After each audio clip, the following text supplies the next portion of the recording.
নমস্কার, আমি Tanushree Mitrapal, reiki master teacher. আজকে যে বিষয় নিয়ে আলোচনা করব সেটা হলো কবে থেকে চন্দন যাত্রা শুরু হচ্ছে এবং কবে শেষ হচ্ছে, তার সাথে সাথে বাড়িতে আমরা কিভাবে এই উৎসব পালন করব। এই উৎসব চলাকালীন আমরা কি কি খাবো এবং কি কি খাবো না, ভগবানকে কিভাবে প্রসন্ন করব এবং কি কি মন্ত্র পাঠ করব, সমস্ত কিছু কিন্তু আজকের ভিডিওয়ে জানাবো। এই যে গোপালের চন্দন যাত্রা, সেই চন্দন যাত্রা শুরু হচ্ছে 19 এপ্রিল 2026 রবিবার এবং শেষ হচ্ছে 9 মে 2026 শনিবার। 10 দিন ধরে চলে এই চন্দন যাত্রা বিষয়ে জানাবো।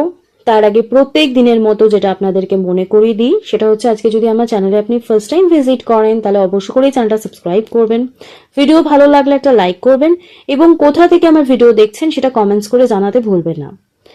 আর যদি ভালো লাগে তাহলে অবশ্য করেই বন্ধু বান্ধব আত্মীয় স্বজন সকলের কাছে শেয়ার করবেন, যাতে সকলে এই ইনফরমেটিভ ভিডিওগুলো পায়। বাড়িতে কিভাবে এই উৎসব পালন করব।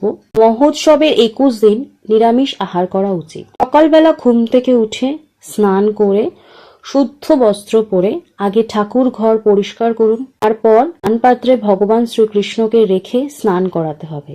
তবে মৌসুমী ফলের রস দিয়ে স্নান করান, তারপর গঙ্গার জলে তুলসী পাতা গোলাপ জল মিশিয়ে চন্দন দিয়ে স্নান করান। স্নান করানোর সময় যে মন্ত্রটি পাঠ করবেন সেই মন্ত্রটি স্ক্রিনে দেওয়া রয়েছে, এই মন্ত্রটি পাঠ করে স্নান করান। পর সিংহাসনে বসিয়ে সাদা চন্দন ও গোপী চন্দন বাটা মিশিয়ে ভগবানের সর্বাঙ্গে লেপন করুন।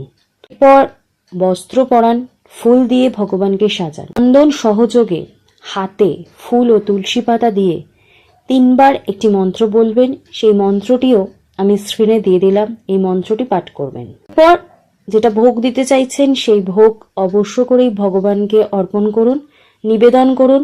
যখন নিবেদন করবেন তখন তার উপর অবশ্য করে তুলসী পাতা দিয়েই নিবেদন করবেন এবং যখন এটা নিবেদন করবেন তখন যে মন্ত্রটা পাঠ করবেন সেই মন্ত্রটাও আমি স্ক্রিনে দিয়ে নিলাম, এই মন্ত্রটা পাঠ করবেন। ভগবানের উদ্দেশ্যে আপনি আরতি করুন।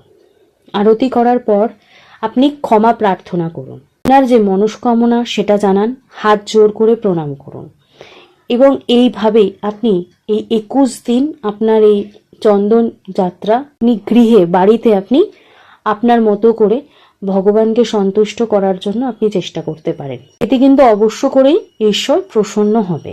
অবশ্য করেই এই ভিডিও মিস করবেন না, প্রচুর প্রচুর শেয়ার করুন যাতে সকলে এই ভিডিওর বেনিফিটস নিতে পারে। তো আজকে আমি আলোচনা এখানেই শেষ করলাম। সকলে সুস্থ থাকবেন, ভালো থাকবেন, নমস্কার।